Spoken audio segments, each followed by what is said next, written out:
Alors sur Bootstrap, on utilise beaucoup ce qu'on appelle les modals. Alors les modals, c'est pas des pop-up, hein, c'est pas des fenêtres isolées, c'est une partie d'une page sur laquelle on travaille qu'on va ouvrir avec un effet pour pouvoir afficher des informations, par exemple. Alors moi, je les utilise beaucoup, c'est-à-dire les formulaires de création, de modification, etc. Sur certains frameworks, c'est beaucoup plus facile d'utiliser une modale qu'à chaque fois rappeler une page. Ça va beaucoup plus vite déjà. Et puis voilà. Alors vous les utiliserez peut-être pas, mais vous verrez que avec Bootstrap, c'est un des éléments qu'on utilise énormément. Donc voilà. Alors c'est assez simple à mettre en œuvre. Il faut bien comprendre la structure parce que il y a des conteneurs qui contiennent d'autres éléments pour avoir des parties qu'on peut mettre à jour de façon dynamique. De façon simple, on va le faire assez simplement. On va définir un conteneur avec la classe modale qui permet de définir où commence et où se termine la modale. Par contre, dans une modale, on a plein d'éléments. J'ai cité les principaux, il y en a un peu plus. Hein, la classe modale qui contient l'intégralité de la page, parce que c'est un peu comme une nouvelle page, mais qui est contenue dans une page quelconque. Une classe modale dialogue qui me permet de contenir le contenu de la modale, une classe modal-content et puis une classe modal-body. Donc en fait, on a plein d'imbrications, il y a même des footers, etc., etc., des headers, etc. Donc je vous renvoie évidemment à la documentation en ligne et on va regarder sur l'exemple 0904 comment on peut créer facilement une modale qui peut être simplement une fenêtre qui s'ouvre pour une information ou carrément un formulaire, comme je vous le disais précédemment. Alors, on va mettre en place un système. Alors, sur notre exemple, on va prendre un système simple avec un bouton. Ça peut venir de n'importe quoi. Il faut penser, évidemment, comme on l'a vu précédemment sur les autres éléments interactifs, à mettre un ID sur la modale pour l'identifier. Et puis, le bouton qui va permettre, dans notre cas, de l'ouvrir, il va contenir un attribut data toggle à modale pour dire qu'il faut ouvrir une modale. Et puis, le data target, donc la cible de l'ouverture, on va mettre l'identifiant évidemment de la modale. Alors ensuite, comme je vous le disais, il peut y avoir d'autres conteneurs, hein, le modal leader qui vous permet d'ajouter un titre, il faut le placer avant le body, et puis le modal footer qui vous permet d'ajouter un pied à la modale, un pied de page on va dire, et il faut le placer après le modal body. L'utilisation d'un bouton aussi qui permet, comme on l'avait vu sur le message d'alerte, de fermer la modale avec la classe close et puis l'attribut dataDemis égale aussi à modal comme le data toggle qu'on a sur le bouton. Alors, à titre d'info, si on clique à l'extérieur de la modale, elle se ferme toute seule, c'est le mécanisme de base de Bootstrap, mais il est toujours bon d'avoir un petit bouton de fermeture pour respecter un petit peu l'ergonomie des pages. Donc je vais reprendre, je vais partir de n'importe quel exemple, hein, simplement j'ai tout enlevé ce qui est dans le body pour faire simple, en gardant simplement un conteneur. Alors première chose à faire, je vais déjà mettre mon bouton, d'accord, et puis ce bouton qui va permettre d'ouvrir la modale. Donc je vais mettre simplement ouvrir la modale. Voilà.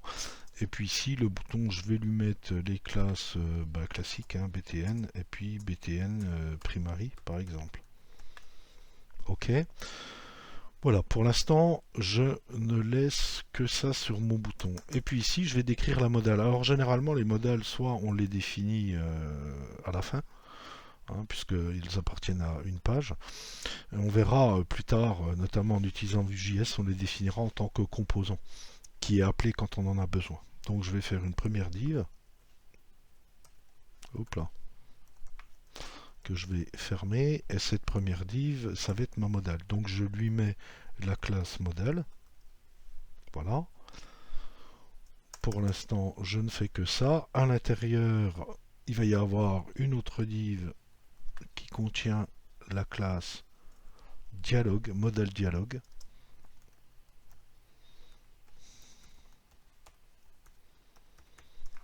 Voilà.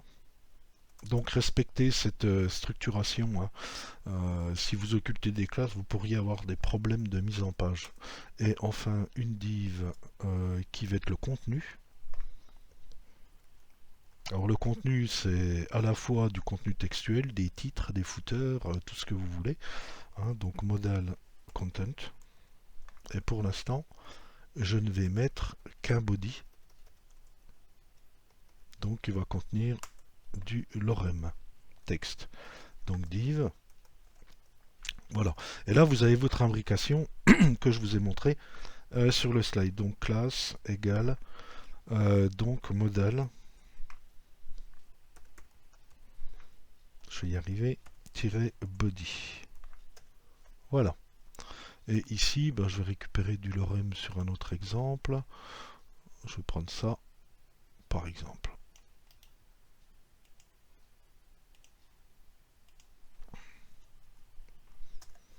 Même pas obligé de faire du paragraphe.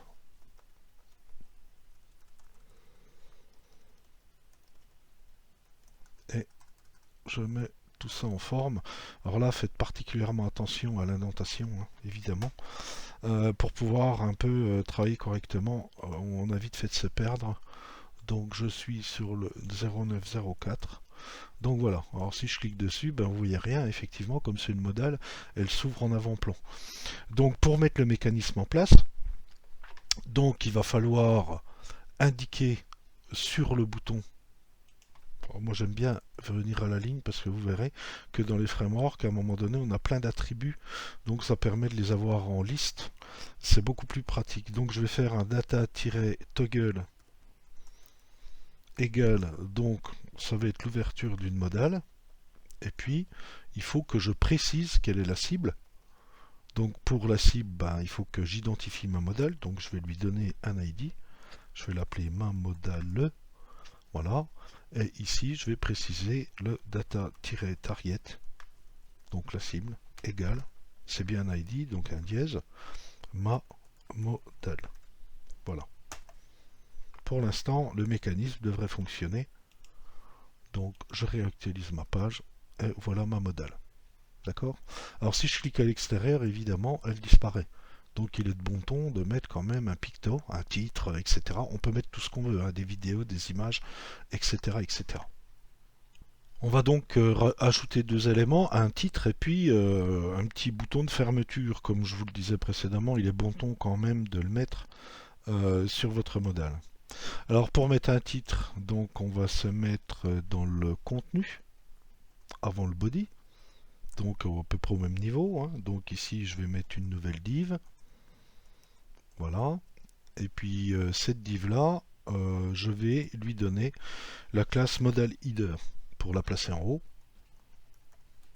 puis la mettre en forme. Modal-header, voilà, et puis donc à l'intérieur, je vais mettre donc un titre de type H5 pour pas qu'il soit trop gros, voilà, et puis je vais coller du lorem ipsum en tant que titre. Alors faites attention, hein, pour respecter les mises en forme de Bootstrap, ne pas oublier de lui rajouter la classe modal-title. Après vous pouvez faire comme vous voulez. Alors si je reprends ça, vérifier que c'est bon. Voilà, on a notre titre et puis là je vais mettre le petit bouton de fermeture pour pouvoir fermer évidemment ma modale. Alors le bouton de fermeture, ben, je vais mettre dans le titre. Donc je vais mettre un bouton de type bouton,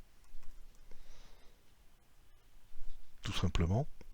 Même principe que j'avais utilisé précédemment, donc mettre un span avec le et times pour avoir la petite croix. Voilà. Et puis pour le mécanisme, eh ben, effectivement, il faut que je précise, alors autant pour moi, il faut que je lui mette la classe close aussi, pour dire que c'est un bouton de fermeture.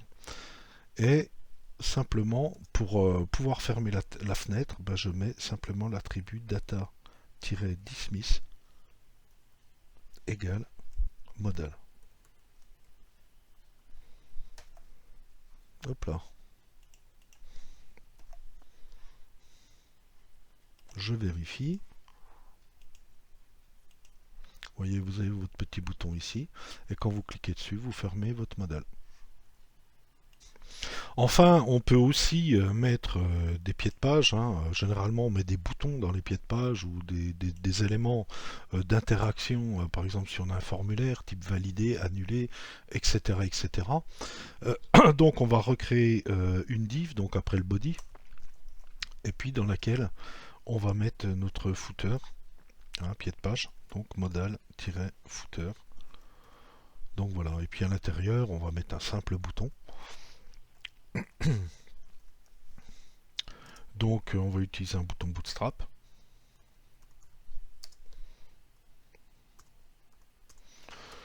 Warning par exemple, ça changera un peu.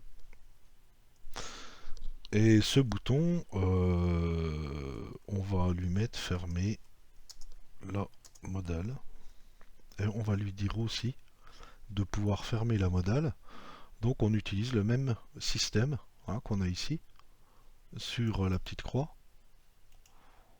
pour lui dire par exemple de fermer la modale.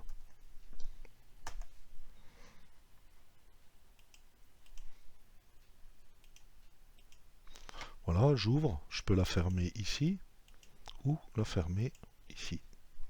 Donc voilà un petit peu grosso modo l'usage basique, hein, on va dire, des modèles. Après on peut faire des choses très très sophistiquées.